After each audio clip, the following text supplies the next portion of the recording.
안녕하세요. 꿈씹는 농부입니다. 오늘은 제가 쓴 책 신은 살아있습니다.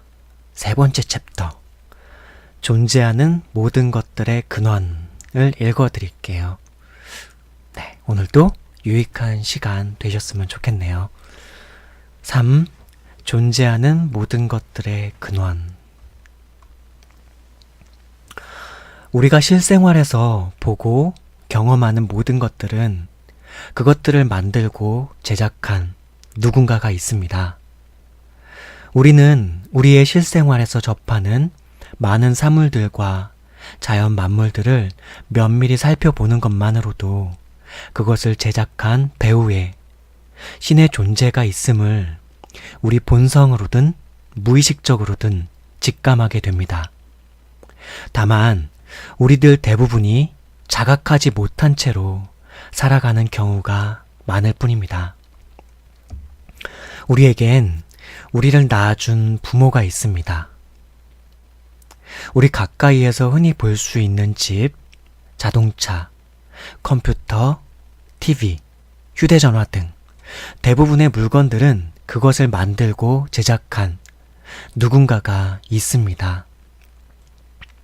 또 우리의 눈으로는 직접 볼 수 없음에도 우리네 사람이 만들어 존재하는 유용한 것들이 있습니다.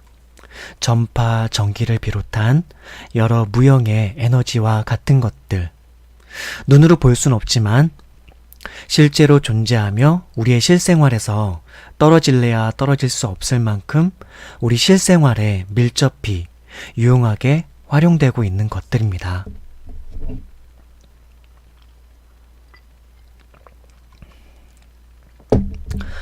우리는 그것들이 어떠한 원리에서 어떻게 작동하여 우리에게 활용되는지를 깊이 생각하며 살고 있지는 않지만 우리는 그것들이 자기 스스로 생겨나서 우리의 실생활에 활용되는 것이 아님을 너무나 잘 압니다. 누군가는 그것들을 제작하였고 우리의 실생활에 편리하게 활용될 수 있도록 발명하고 개발하였기에 그렇습니다. 우리가 TV를 통해 보는 많은 영상과 화면들은 그것이 화면에 그냥 자동으로 나오는 것 같아도 매우 복잡하고 긴 과정, 방송 기획, 예산 편성, 촬영, 편집, 저장, 송출 등등을 거친 후에 전파 혹은 아날로그 신호 혹은 디지털 신호라고 하는 보이지 않는 물질로 존재하다가 TV 화면 영상으로 나타나 보여집니다. 이러한 과정과 보여지는 영상과 화면은 결국 누군가가 제작한 것에 따른 것입니다. 컴퓨터의 경우도 우리가 해야 할 수많은 일들을 자동으로 처리해 주는데 컴퓨터가 그 일들을 어떠한 과정을 거쳐서 어떻게 우리에게 그 결과들을 보여주는가 하는 것은 우리는 전문가가 아니기에 구체적으로는 잘 모르지만 하드웨어가 조립되어 있고 소프트웨어가 이미 설치되어 있어서 우리는 그저 입력하고 엔터를 누르는 등의 일들만 해도 수많은 일들을 매우 쉽고 편리하게 처리할 수 있고 그 처리의 결과물을 제공받을 수 있습니다. 그리고 이 모든 과정에는 그렇게 일들이 진행될 수 있도록 누군가는 하드웨어의 기기들을 제조하고 조립하였고 누군가는 소프트웨어 프로그램을 제작하였고 하드웨어와 소프트웨어 프로그램들이 유기적으로 상호작용하여 컴퓨터로서의 종합적 기능이 구현되도록 하였기에 가능합니다. 존재하는 많은 것들에는 그 존재하게 된 연유가 있습니다. 특별히 사람이 실생활에서 유용하게 활용하는 수많은 제품들은 모두 다 사람이 발명하였고 개발하였으며 제조하여 창작해낸 것들입니다. 이 완제품들과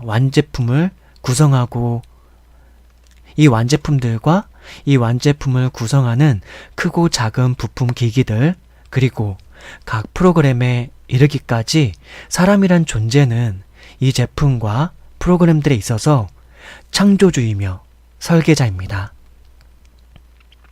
그렇다면 우리가 제작한 것이 아닌 본래부터 있었을 것 같은 이 자연, 우주 만물에 보이는 물질과 보이지 않는 물질, 그 존재들은 어떻게 존재하게 된 걸까요?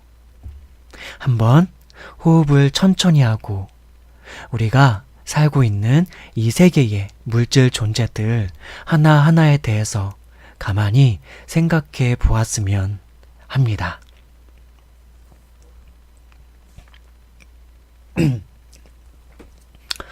네, 이 3챕터에 이 존재하는 모든 것들의 근원, 이 챕터에 이제 관련 성경 구절들을 제가 또 첨부해 놨는데요. 이 말씀들을 한번 이제 들어보면서 읽어보면서 한번 좀 더 묵상해 봤으면 좋겠습니다. 여호와 자존자의 말씀으로 하늘이 지음이 되었으며 그 만상을 그 입 기운으로 이루었도다. 시편 33편 6절 말씀. 시편 33편 6절 말씀. 이렇게 나와 있어요. 여호와의 말씀으로 하늘이 지음이 되었으며 그 만상을 그의 입 기운으로 이루었도다. 시편은 특히 시편 33편 6절은 제가 얼추 알기로 기억하기로 아마 다윗 왕 선지자 다윗이 기록한 것으로 알고 있습니다.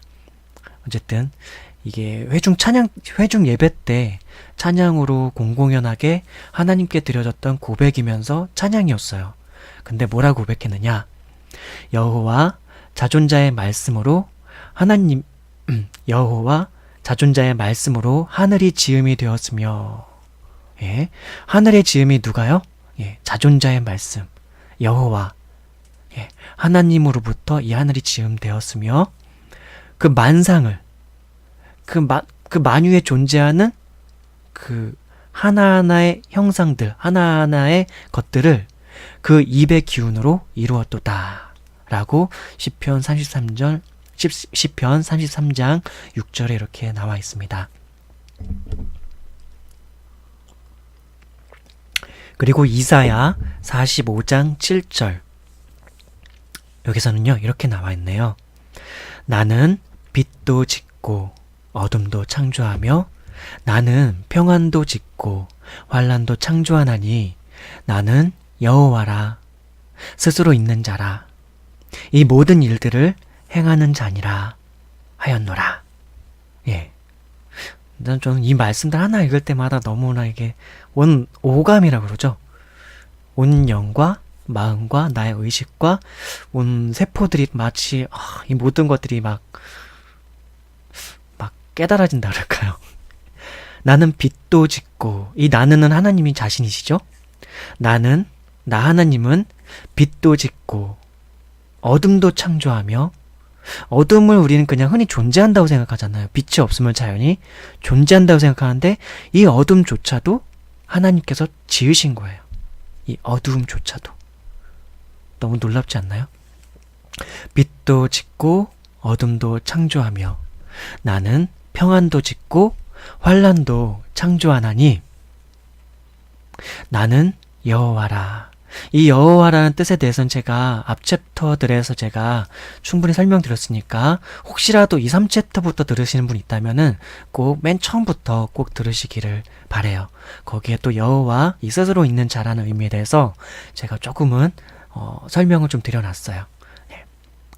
나는 여호와라. 이 모든 일들을 행하는 자니라. 이 모든 일이 어떤 일이었죠? 빛도 짓고 어둠도 창조하며 평안도 짓고 환난도 창조하나니. 이런 분이 우리의 하나님, 전능하신 창조주 하나님, 특별히 자신을 야훼 혹은 여호와 하나님으로 소개하신 분, 그 뜻은 뭐라고요? 스스로 있는 자, 자존자. 이분이 우리의 하나님이십니다. 다시 한번 또 들려드릴게요. 나는 빛도 짓고 어둠도 창조하며 나는 평안도 짓고 환난도 창조하나니 나는 여호와라. 나는 야훼라. 이 모든 일들을 행하는 자니라 하였노라.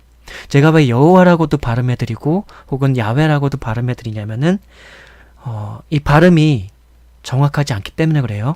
이 여호와란 발음도 그 야흐웨 야훼라고 하는 본래 자음으로 있던 것에다 모음을 제노바라고 하는 그 모음을 거기 있는 모음을 따와서 붙인 거라서 정확한 발음이 아니고 야흐웨 야훼 야훼 이것은 본래 이스라엘 이스라엘 민족들 있잖아요. 거기에서 저 옛날부터 발음이 어느 정도는 그렇게 돼 왔던 그 발음이라서 제가 나름대로는 성경에 대해서 묵상하고 깨닫고 뭐 이해하고 연구해 본 바로는 이 야훼라는 발음이 좀 더 정확한 것 같아서 저는 야훼라고 이렇게 발음하고 있습니다. 근데 의미가 중요한 거니까 스스로 있는 자, 자존자라는 의미가 되게 중요하니까요. 이거 앞 챕터들 제가 말씀을 드릴 때, 읽어드릴 때 제가 다 설명드렸던 내용이에요. 자, 다음 성경 구절도 한번 볼까요? 총 아직 하나, 둘, 셋, 넷, 다섯, 일곱, 여덟, 아홉, 열하나, 12구절. 한 12구절 정도 제가 더 읽어드리면서 그 의미들을 한번 함께 나누도록 할게요. 자, 골로새서 1장 16절을 제가 또 이 성경 구절들을 이 3챕터에 제가 첨부해놨는데, 그러니까 이 3챕터를 묵상할 때 한번 생각할 때 더 도움이 되었으면 해서 제가 책을 쓸 때, 신앙서적을 쓸 때는 다 성경에 근거해서 책을 써요. 신앙상담서적도 그렇고 이 복음 세상에서 가장 아름다운 소식 이 책을 쓸 때도 그렇고 우리 기독교인들이 신앙의 대상으로 삼고 있는 그 믿음의 가장 중요한 골자, 믿음의 가장 중요한 핵심에는 두 가지가 있습니다. 예수 그리스도께서 실제로 존재했던 분으로 믿고 그분이 하나님의 아들이라는 걸 믿어요. 그 하나님의 아들이라는 걸 어떤 걸 근거로 해서 믿냐면은 선지자들이 구약 성경을 기록했는데 구약 39권 그리고 예수님의 제자들이었던 사도들이 또한 신약 성경을 기록했는데 신약 성경 27권 그래서 신약 성경 27권 구약 성경 39권 총 66권의 성경 말씀에 근거해서 그것들을 그 성경 66권이 영감된 하나님께로부터 비롯됐고 하나님께로부터 선지자들에게 하나님께로부터 사도들에게 사도들은 이제 성령으로 이제 영감됐겠죠 당연히. 그래서 하나님의 영으로서 사람들에게 대언의 방식을 통해서 그리고 혹은 사람의 어떤 창의적인 깨달음 하나님과 함께하는 교제 속에서 깨달아진 것들을 전달하는 과정을 통해서 그걸 이제 영감되었다라고 표현을 하는데 그렇게 영감된 하나님의 말씀을 믿는 것을 근간으로 해요. 그렇게 근간을 하고 있거든요. 그래서 제가 쓰는 책들, 제가 어떤 기독교에 관해서 혹은 성경에 관해서 성경이 우리 신자들, 믿는 사람들에게 가르쳐주는 어떤 진리에 대한 근간은 바로 예수 그리스도와 그리고 성경 66권을 근간으로 해서 나와요. 그걸 가장 진리를 우리가 뭔가를 깨닫거나 이해함에 있어서 가장 큰 기준이 되는 걸 우리 그리스도인들은 성경에서 찾습니다. 이제 여기 개신교회하고 이제 카톨릭교가 이제 여기서 크게 좀 차이가 나는데 카톨릭교는 성경 그 자체는 어떤 하나의 성서로서 어떤 거룩한 책이기는 하지만 그게 모든 것의 기준이 될 수는 없고, 그러니까 그런 것들이 어떤 신앙에 있어서 무조건적인 기준이 될 수는 없고, 또 그것을 해석하는 해석자인 어떤 교황, 교회, 어떤 믿는 그리스도인들이라고 하는, 근데 그리스도인들이라고 기준을 주냐면 거의 교황이라고 보시면 돼요. 거기 사제, 교부들, 그리고 교황이라고 하는 어떤 베드로로부터 이어지는 사도들로부터 이어지는 어떤 신앙의 후예들이 그 성경 말씀, 편지이기도 하고 어떤 시이기도 하고 어떤 문학적이면서도 문학적, 진리적 서적이라고 볼 수 있는 이 성경을 해석하고 있는 그 사람들이 이렇다라고 해석하는 그것이 더 하나님의 말씀에 가깝다. 이제 그렇게 보기 때문에 해석자가 되게 중요하고요. 다만 종교 개혁자들은 이 성경 66권에 대해서는 그러니까 이거 말고도 원래 외경도 있고 위경도 있고 막 그래요. 그래서 외경은 이제 그 의미까지 다 풀어서 지금 이 시간에 하기는 뭐하지만 어쨌든 외경이나 위경이라는 표현은 어쨌든 이제 종교 개혁자들이 그 이후의 세대 개신교에서 구분해 놓은 표현인데 이제 거기까지도 다 원래는 성서로서 카톨릭에서는 이제 그걸 이제 참조를 하거든요. 근데 개신교에서는 이제 종교 개혁을 하면서 많은 이제 어떤 진리의 말씀이라던가 그리스도의 말씀이라던가 복음이라던가 신자가 하나님을 믿는 데 있어서 가장 어떤 객관적인 진리의 표준이 될 수 있는 책들을 이제 규정하게 이르러요. 그것을 규정함에 있어서 이 성경 66권만큼은 이 성경 66권만큼은 그 기준이 될 수 있다. 확고한. 다만 그 외의 위경이라던가 외경 같은 경우는 뭔가 좀 애매하다. 그리고 뭔가 문제가 있다. 그러니까 이걸 가지고 외경이라던가 위경 가지고 일반 평신도라던가 일반 그리스도인들이 그 책을 읽고 그 말씀을 읽고 하나님을 알아감에 있어서 뭔가 오류가 있고 뭔가 문제가 있으니까 이것들은 분류해서 제외를 하는 거죠.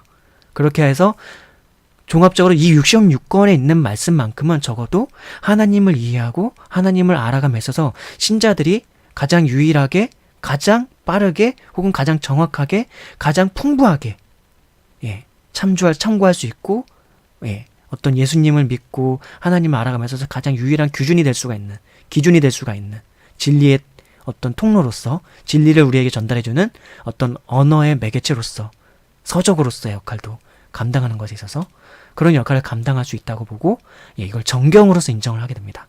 정경으로서 66권을 인정하게 되죠. 저는 이제 개신교인이라고 할 수가 있고 비록 교회는 나가고 있지는 않지만 어쨌든 성경을 하나님께서 우리 신자들에게 주신 어떤 구원의 통로로서 구원을 우리에게 주시기 위한 그리고 하나님께서 우리에게 가장 사람들에게 가장 핵심적으로 말해주고 싶은 그 진리의 말씀이 있는 요체로서 저도 성경을 믿기 때문에 제가 책을 쓴다던가 혹은 이제 앞으로도 기독교와 관련해서 성경과 관련해서 예수 그리스도의 복음과 관련해서 제가 뭔가 말한다면 그건 항상 성경에 근거해서 저는 말을 해야 하고 저는 성경에 근거해서 말할 겁니다. 잠깐 설명을 드렸어요. 그래서 제 책에도 제가 이 내용을 쓰면서 이 챕터를 묵상함에 있어서 성경을 통해서 묵상을 하면 더 풍부하게 이 진리들을 묵상할 수 있기 때문에 세상의 어떤 책에서도 세상 일반 사람들이 쓰는 어떤 책에서도 예수 그리스도를 통하여 하나님께로 사람이 다가갈 수 있는 그 구원의 길에 대해서 말한 책들은 없습니다. 오직 예수 그리스도를 믿고 있는 신자들이 쓴 그게 신학서적이 될 수도 있고 경건서적이 될 수도 있고 어쨌든 기독교 서적인 거죠. 그리스도를 통해서 하나님을 믿고 있는 그 사람들이 쓴 것에서만 바로 하나님과의 어떤 교제를 온전케 하고 하나님의 사람으로서 그리고 그리스도인으로서 하나님의 신자로서 하나님의 백성으로서 살아갈 수 있는 여러 가지 지혜들이 그렇게 성경으로부터 더 풍부하게 밝혀지는 것이죠. 성경을 통해서 그리스도를 통해서 선지자들을 통해서 사도들을 통해서 그렇게 볼 수 있는 거죠.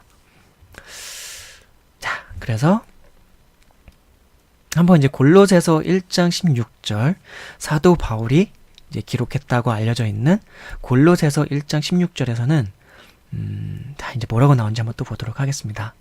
만물이 그에게서 창조되되 하늘과 땅에서 보이는 것들과 보이지 않는 것들과 혹은 왕권들이나 주권들이나 통치자들이나 권세들이나 만물이 다 그로 말미암고 그를 위하여 창조되었고 뭐라고요? 만물이 그에게서 창조되되 하늘과 땅에서 보이는 것들과 보이지 않는 것들과 혹은 왕권들이나 주권들이나 통치자들이나 권세들이나 만물이 다 그로 말미암고 그를 위하여 창조되었고 라고 이렇게 사도 바울은 기록했네요. 이 골로새서는 편지예요. 편지 사실은 본래 골로새에 있는 예수 그리스도를 믿는 우리 회중들한테 사람들한테 편지를 쓴 거예요. 근데 뭐라고 썼느냐? 만물이 그에게서 창조되되 만물이 하나님께로부터 창조되되 하늘과 땅에서 보이는 것들과 보이지 않는 것들과 혹은 왕권들이나 주권들이나 통치자들이나 권세들이나 만물이 다 그로 말미암고 그는 여기서 하나님이시죠?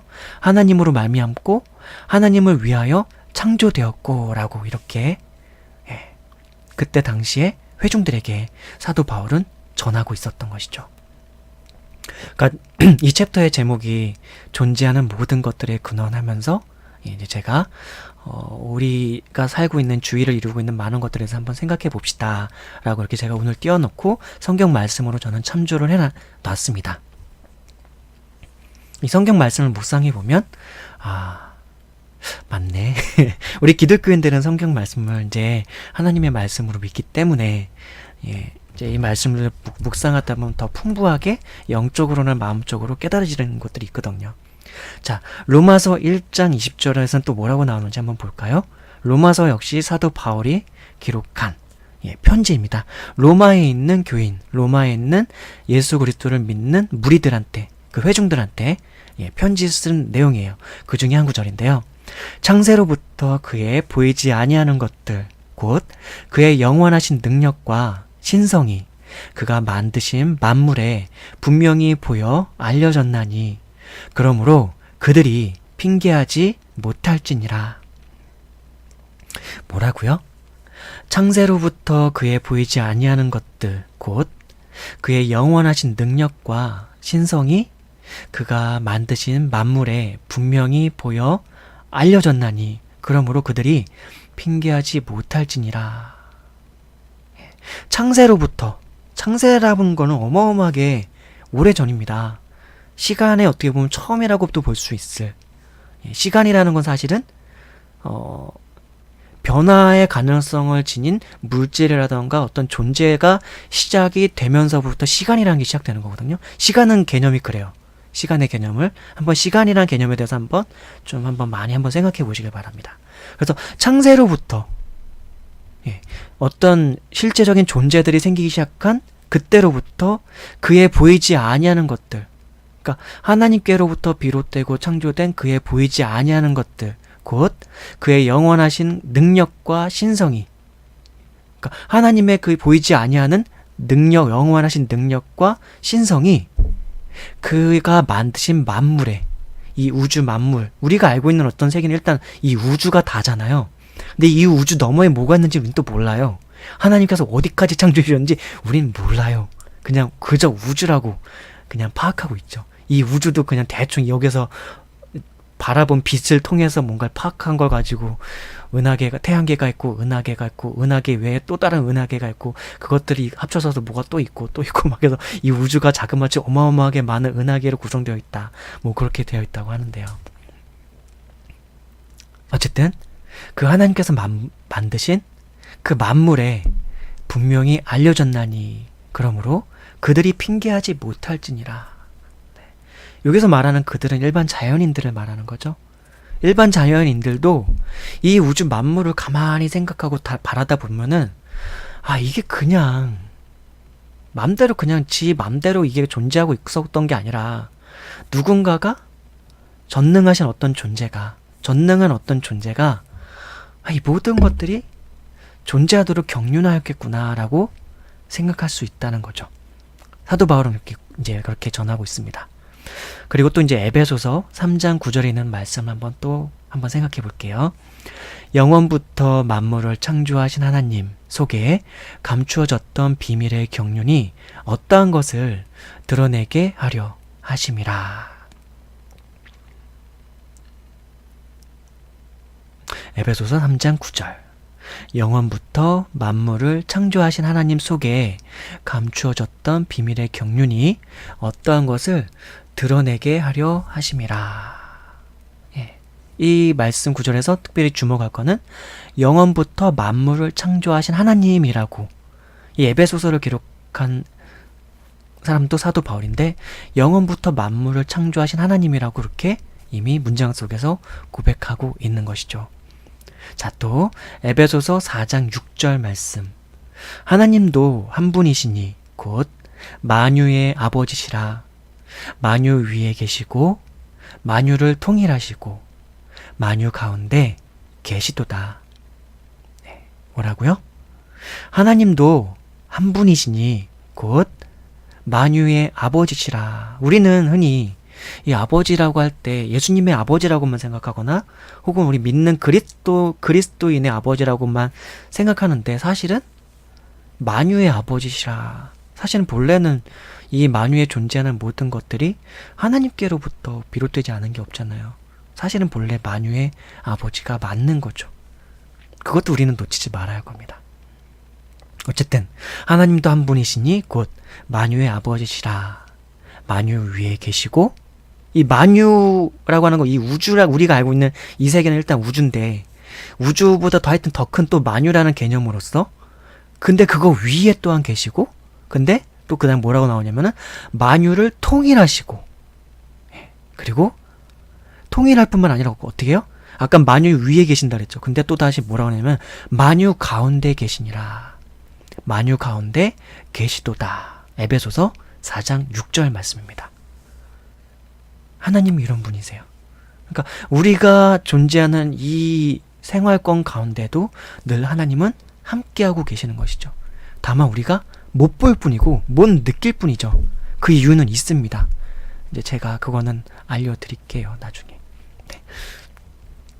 우리가 다만 그 한 가지 이유를 그냥 결론만 말씀드리면, 우리가 죄인이라서, 죄인이기 때문에 죄를 사랑하고 죄와 결합했고 죄의 본능을 가지고 있고 죄악해서, 근데 하나님은 거룩하기 때문에, 하나님은 선하시기 때문에 우리가 그분을 마치 물과 기름이 함께 할 수 없는, 근데 사실은 물과 기름은 물리적으로 가끔 섞이기도 하는데요.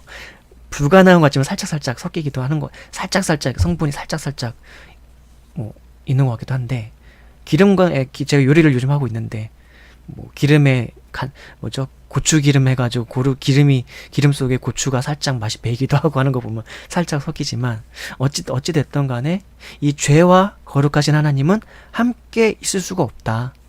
근데 죄악한 인류, 죄악한 인간, 죄악한 내가 감히 하나님을, 근데 그럼에도 불구하고 우리의 하나님은 우리의 죄악을 거슬러서까지도 우리를 사랑하려 하시고, 우리를 구원하려 하시고, 우리에게 다가오시려 하시고, 우리와 교제하려 하시고, 우리와 교통하시려 하시고, 우리를 정말 사랑하길 원하시는 것이죠. 그래서 우리에게 예수 그리스도를 보내주셨고, 예수 그리스도를 통해서 우리가 하나님을 알고 만나고 그분께로 다가올 수 있도록 그 길을 내어주셨던 것이죠.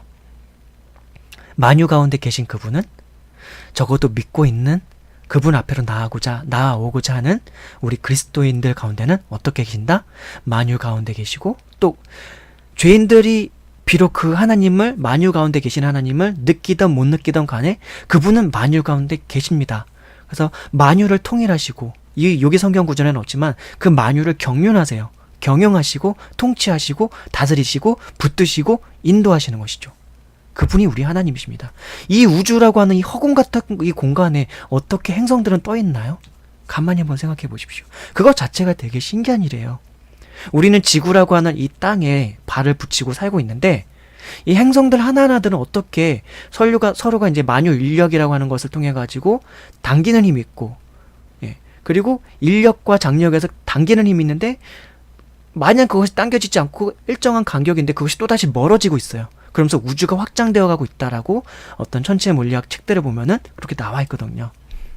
그러니까 신기하게도 이 태양계랑 은하계 속에서 행성들은 절묘한 간격을 유지가 되면서 행성이 행성을 서로 돌고 돌면서 자전과 공전을 하면서, 우리 적어도 이 지구상에서는 산소가 유지할 수 있고, 여러 가지 산소를 비롯한 이산화탄소, 질소, 여러 가지 기체들이 함께 어우러져서 생명이 살아가기에 너무나 적합할 만한 환경이 이루어져 있죠.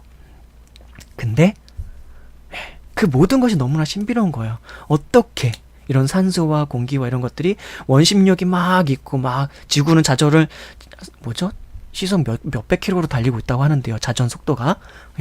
그리고 공전을 하고 있고요. 태양계 주위를 그렇게 어마어마하게 빠른 속도로 도는데 산소가 어디 날아가지 않아. 신기하게. 그게 이제 하나님께서 이 우주 만물 가운데서 경륜하시는 하나님의 능력과 힘이 그 모든 것들을 경륜하고 계시는 거죠. 스스로 계시는 하나님. 그분은 보이지 않으시나 만유 위에 존재하시고, 만유를 통일하시고, 만유 가운데 계시며 만유를 경륜하시는 하나님이세요.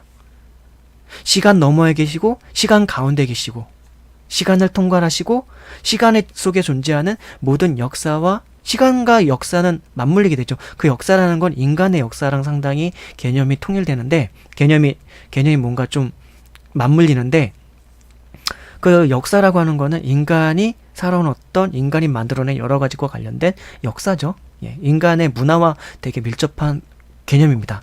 예, 어쨌든 하나님은 바로 시간 안에도 존재하시고 시간 밖에도 존재하시고 시간을 통과해서 존재하시고 존재를 통과해서 존재하시고 존재 위에 계시고 존재 가운데 계시고 존재와 함께 하시는 분. 보이는 세계, 보이지 않는 세계, 우리가 느낄 수 있는 세계, 느끼지 않는 그 세계, 그 모든 것 속에서 하나님은 존재하시면서 그 모든 것을 느끼실 수 있고 모든 것을 아시는 분, 그분이 바로 우리의 하나님이신 겁니다. 근데 그런 하나님을 우리가 이 100년도 못 사는 우리 인류라고 하는 사람들이 기껏 초등학교, 중학교, 고등학교 공부를 해서 대학교 가가지고 물리학도 하고 뭐 이런저런 과학의 영역들을 연구를 하겠죠. 그리고 가설을 세우겠죠. 그리고 검증을 하겠죠. 그리고 인류 선진들이 또 그 최근에 이제 뭐 과학이라고 하는 게 발전된 게 한 200~300년밖에 안 된 거 아니겠습니까?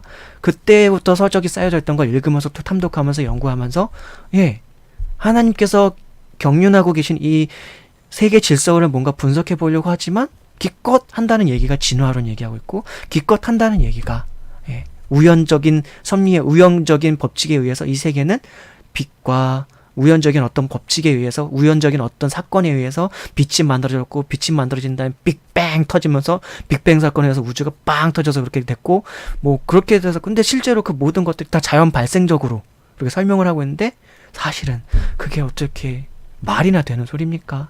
그러다가 아메바 같은 그 단세포에서 정말 우연적인 사건에서 거기서 생명들이 또 분열이 되기 시작해가지고 다채로운 생명이 또 되고 거기서 또 다시 나중에는 원숭이라고 하는 그런 거기가 되고 그다음 원숭이가 나중에는 진화가 해가지고 인간이 되었다. 뭐 그런 식으로 조금만 합리적으로 조금만 이성적으로 좀 더 판단하고 생각해봐도 말이 안 되는 얘기인데 그걸 과학이라고 하는 이름을 빌어서 그걸 이성이라고 하는 그것을 빌어가지고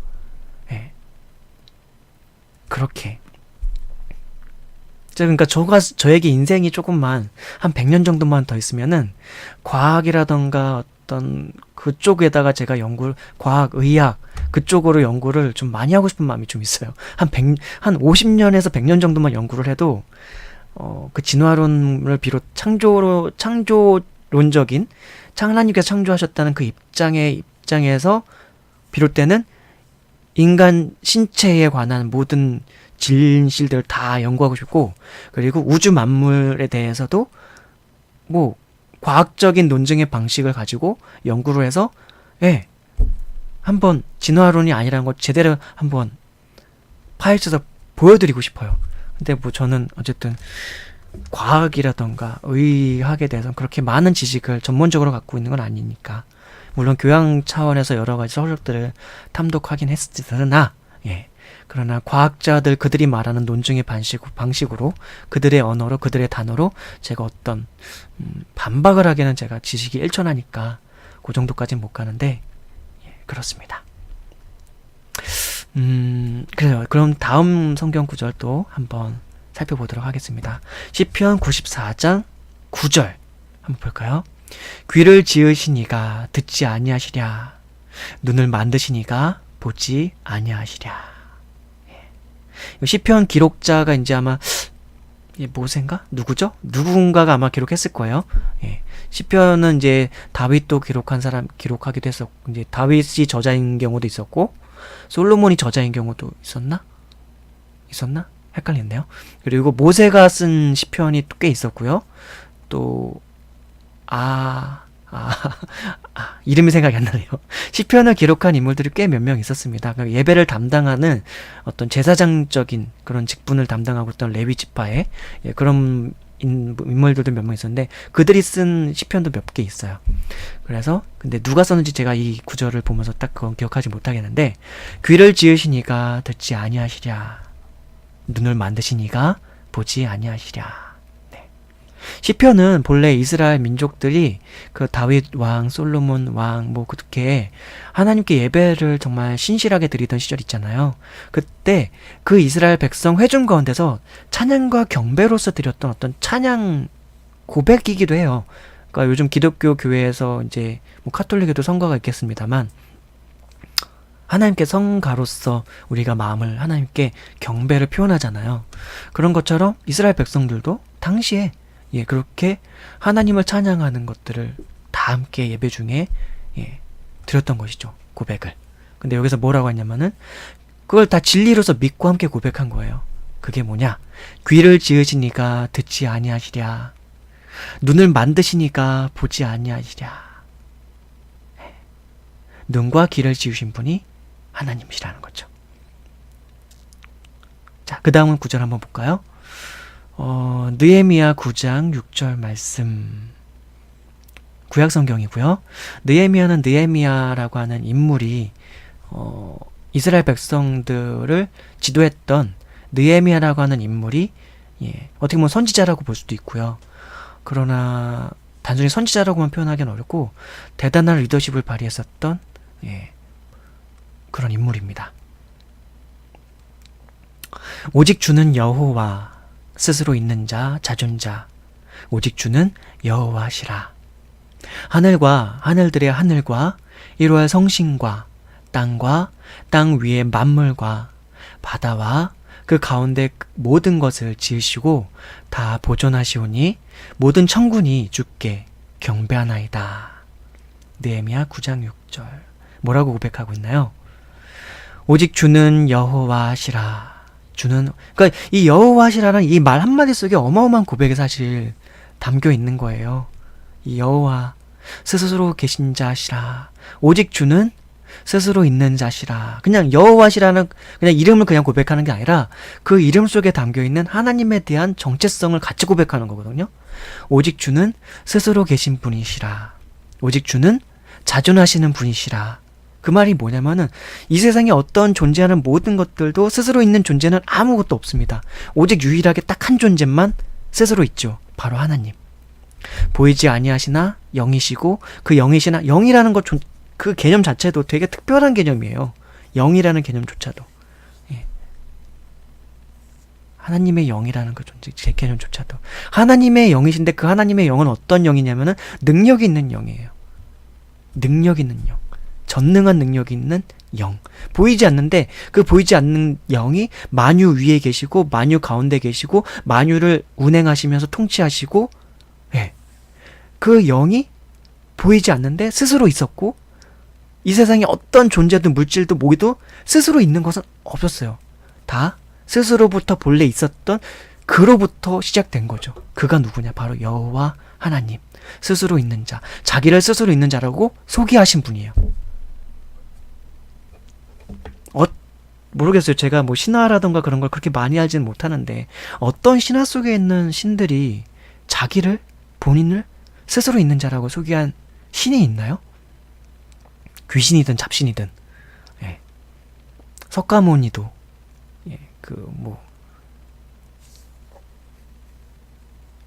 공자도, 맹자도.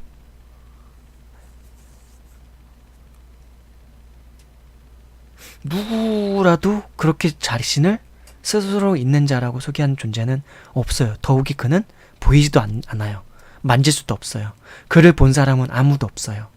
구약 성경의 그 모세조차도 하나님을 실제로 보지는 못했어요. 다만 하나님께서 스스로 영광 중에서 그 흔적을 나타내 보이셨던 거죠. 이거는 제가 하나님을 볼 수는 없나요? 라고 하는 제가 신앙상담 서적에서 제가 좀 상세하게 설명을 해놨습니다. 나중에 이 신앙적을 제가 읽어드릴 때 제가 하나님의 어떤 형상이라던가 하나님의 존재라던가 그런 것에 대해서는 제가 또한 풍부하게 다시 한번 설명드릴 기회가 있을 거예요. 네. 느헤미야서에서 바로 이렇게 오직 주는 여호와시라. 또 달리 발음을 하면 오직 주는 야훼이시라 라고 이렇게 고백하고 있는 거예요. 근데 그게 뭐냐? 스스로 계시는 분이시라. 자존자이시라. 하늘과 하늘들의 하늘과 하늘과 하늘들의 하늘과 1월 성신과 땅과 땅 위의 만물과 바다와 그 가운데 모든 것을 지으시고 다 보존하시오니 모든 천군이 주께 경배하나이다. 느헤미야 성경의 이 구절에 따르면 하나님은 어떤 분이시죠? 하늘과 하늘들의 하늘과 1월 성신과, 하늘인데 그냥 하늘이 아니라 하늘뿐만 아니라 그 하늘들의 또 하늘, 그것과 1월 성신과 날일, 달, 1월 성신과 땅과 땅, 이거 영어 성경으로부터 정확하게 나와 있거든요. 한번 1월 성신 이 개념을 한번 영어 성경을 한번 꼭 한번 보십시오. 땅과 땅 위의 만물과 바다와 그 가운데 모든 것을 지우시고 다 보존하시오니, 뭐라고요? 땅과 땅 위의 만물과 바다와 그 가운데 모든 것을 지으셨는데 그 다음 어떻게 해요? 다 보존하시오니. 우리는 흔히들 생각하기를 이 자연 만물의 모든 질서가 그냥 막 지멋대로 돌아간다고 생각하는데, 이걸 보존하고 경륜하시는 분도 만유에 충만하시고 만유 가운데 계시며 만유 위에 계시는 우주보다도 크신 하나님, 그러나 그 우주 가운데 계시고 또한 그것을 경륜하시는 그 영이신 하나님께서 다 보존하신다, 그거죠. 그러니까 이 하나님의 영이란 개념에 대해서도 좀 더 하나님의 속성과 관련해서 더 면밀히 묵상을 해봐야지만 하나님이 어떤 분인지를 더 잘 알게 되는 거예요. 단순히 우리가 영이라고 할 때는 막 귀신의 영, 혹은 마귀의 영, 혹은 우리 인간의 영혼처럼 단순히 보이지 않지만 막 흐느적거리는 막 그 유령처럼 존재하는 그런 영혼만 생각하는데, 그게 아니라는 거죠. 하나님의 영은 우리가 도저히 상상할 수 없는 그런 개념으로서의 스스로 존재하는 만유에 충만하시나 만유 위에 계시고 만유 가운데 계시며 만유를 통치하시고 다스리시고 경륜하시며 작은 아주 미세 물질부터 보이지 않는 물질부터 보이는 물질들까지, 그러니까 보이지 않는 물질이라는 개념 자체가 되게 웃기죠. 근데 보이지 않는 물질들 실제로 존재하잖아요. 산소, 기체들을 비롯해가지고, 아울러서 이제 요즘 천문학자들이 연구하고 있는 것 중에 되게 유명한 물질이 흑암 물질이라고 해가지고, 우주를 구성하고 있는 것 중에 한 70~80%가 흑암 물질이라고 해요. 그러니까 파악이 안 돼요. 분석이 안 돼요.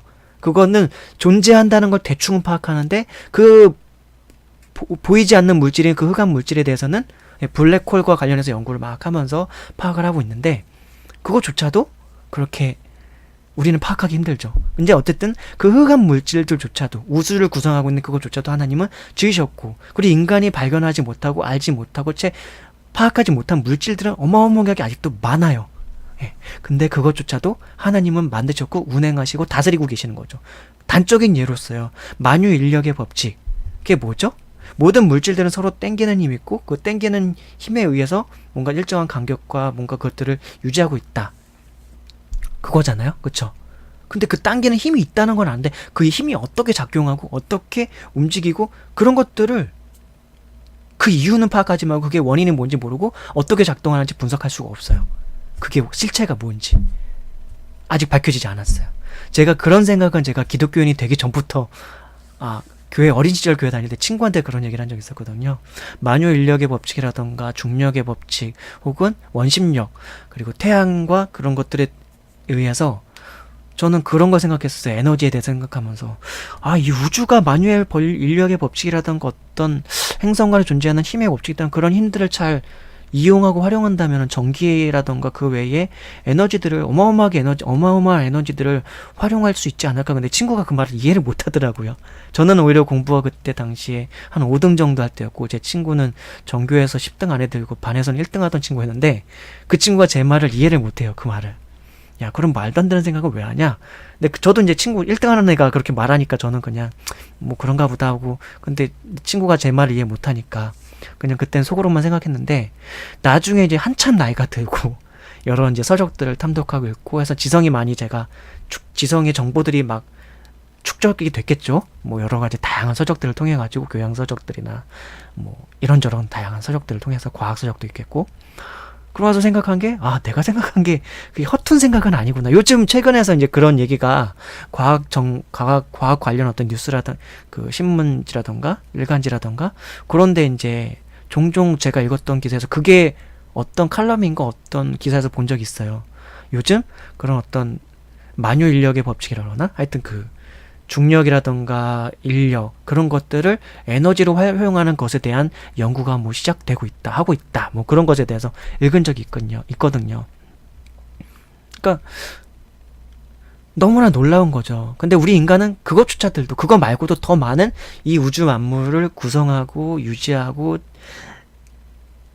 운영되고 있는 그 어떤 질서들을 파악하고 있지 못한 게 지금까지 파악한 것보다 더 무수하게 많고 많아요. 예, 그게 우리 인간들이에요, 아직은. 근데 우리는 마치 네, 뭐 여기서 더 많은 얘기를 하진 않겠습니다.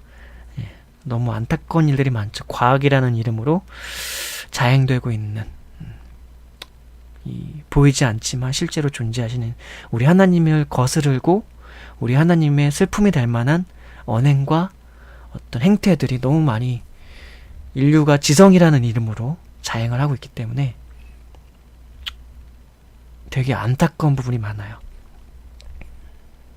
그러니까 저는 사실 시간만 많으면 진짜로 좀 과학을 좀 많이 연구하고 싶어요. 물리학부터 해가지고 천체 물리학, 뭐 물질 세계에 관련된, 그리고 신체, 인체와 관련된, 그리고 우주와 관련된 그런 부분들을, 우주의 질서와 관련된 부분들, 예, 우주의 그리고 연역과 관련된 부분들, 그리고 진화론들도 더 파헤쳐가지고 너무나 아닌 게 명확한데도 그것들을 우기고 있는 그들에 대해서도 예, 한번 논문들 다 파헤쳐서 한번 아닌 걸 증명해주고 싶은 마음은 좀 있어요.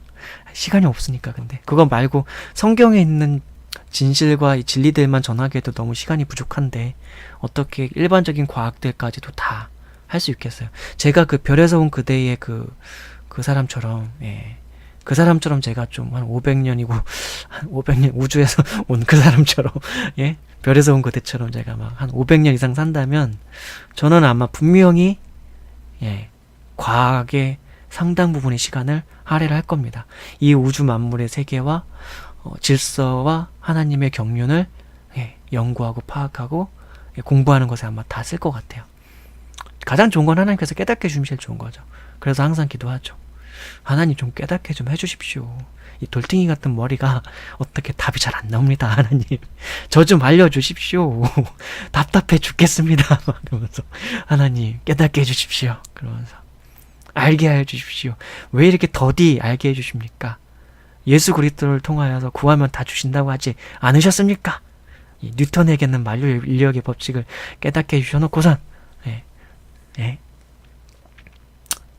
뭐 아인슈타인에게 상대성 이론을 알게 해주셔놓고선 물론 그분들은 과학도로서 상당한 시간을 그런 예 과학에 대한 연구에 매진을 했던 분들이죠. 저는 제가 과학 서적들 읽는데 쓴 시간은 제가 성경과 어떤 경건 서적과 또 신학 서적을 읽는데 쓴 시간에 한 100분의 1도 안 썼으니까요. 예.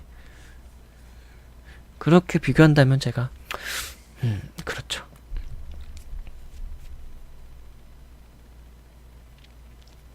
자, 이제 성경 구절 한 6구절만 더 볼게요.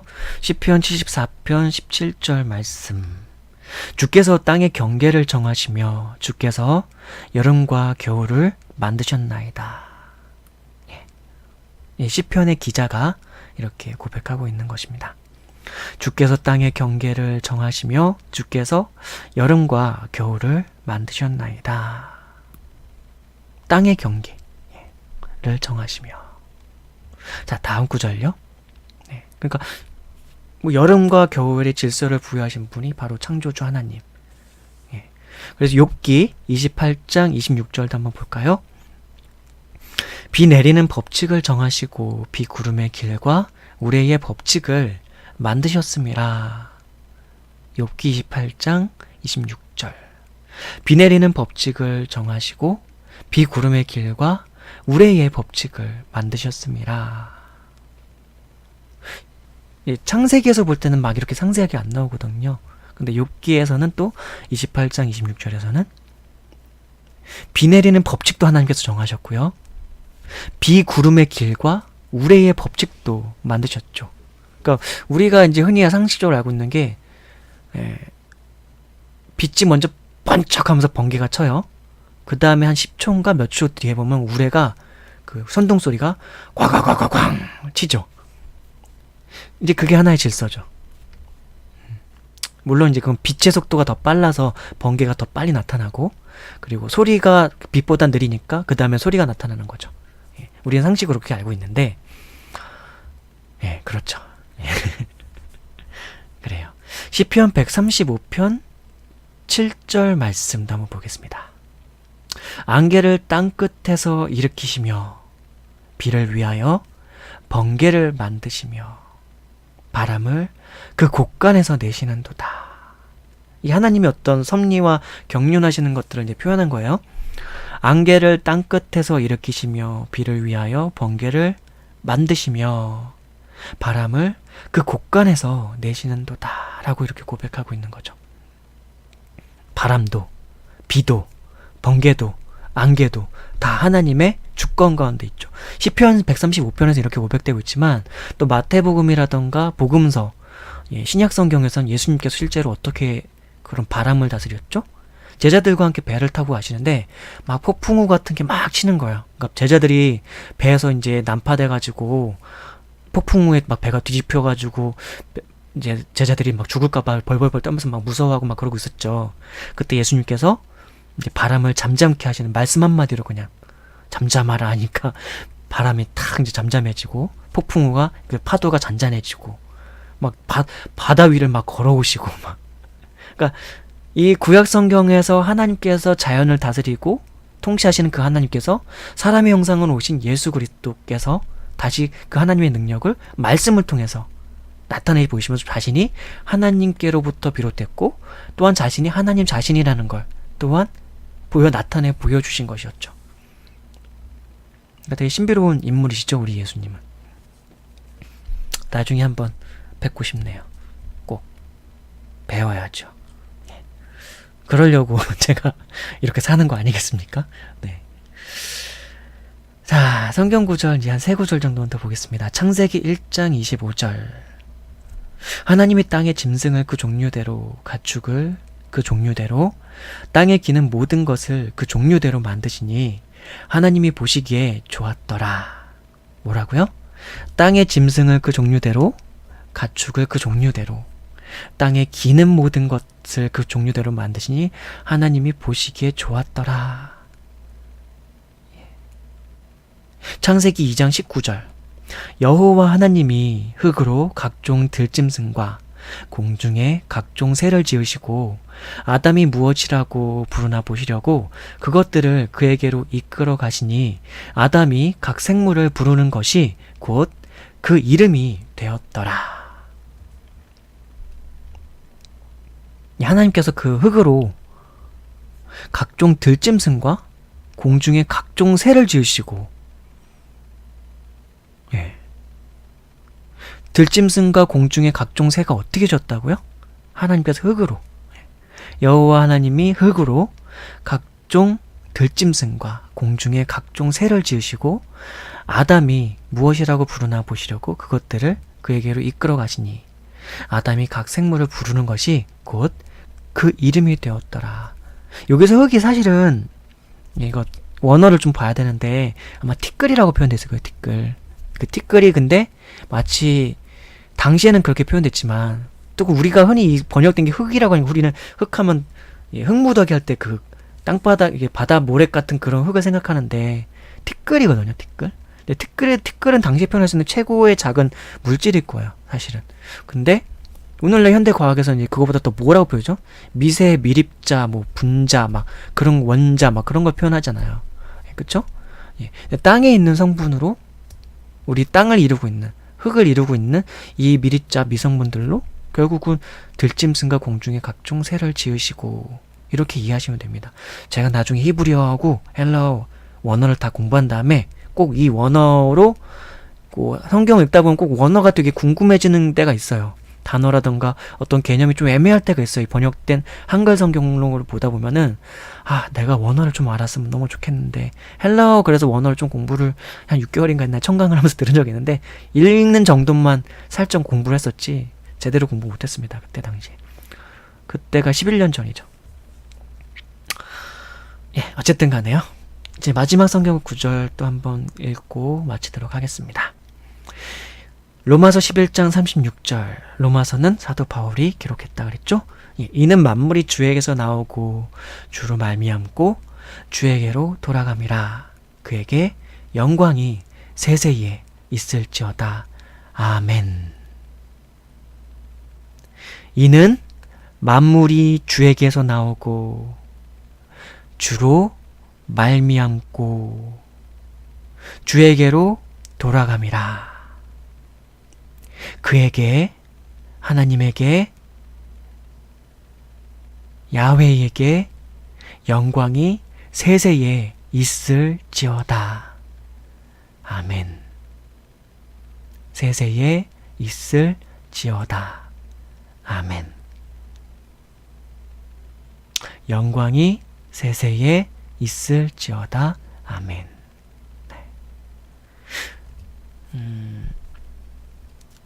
이 성경 구절들을 통해서는 충분히 우리가 많은 것들을 생각할 수 있었습니다. 네. 이 챕터에서 이제 제가 마지막 문장이 이거였죠? 존재하는 많은 것들에는 그 존재하게 된 연유가 있습니다. 특별히 사람이 실생활에서 유용하게 활용하는 수많은 제품들은 모두 다 사람이 발명하였고 개발하였으며 제조하여 창조해낸 것들입니다. 이 완제품들과 완제품을 구성하는 크고 작은 부품 기기들, 그리고 각 프로그램들에 이르기까지 사람이란 존재는 이 제품과 프로그램들에 있어서 창조주이며 설계자입니다. 그렇다면 우리가 제작한 것이 아닌 본래부터 있었을 것 같은 자연, 우주 만물에 보이는 물질과 보이지 않는 물질 존재들은 어떻게 존재하게 된 걸까요?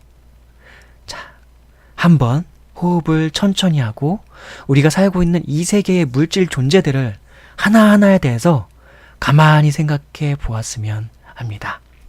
예. 다음 챕터에서는 바로 이걸 다루게 됩니다. 다음 챕터의 제목은 거시적 세계에 존재하는 탁월한 운영 질서, 이 부분에 대해서 한번 생각을 해볼 거예요. 네. 4챕터 거시적 세계에 존재하는 탁월한 운영 질서. 예. 다음 시간에 뵙도록 하겠습니다.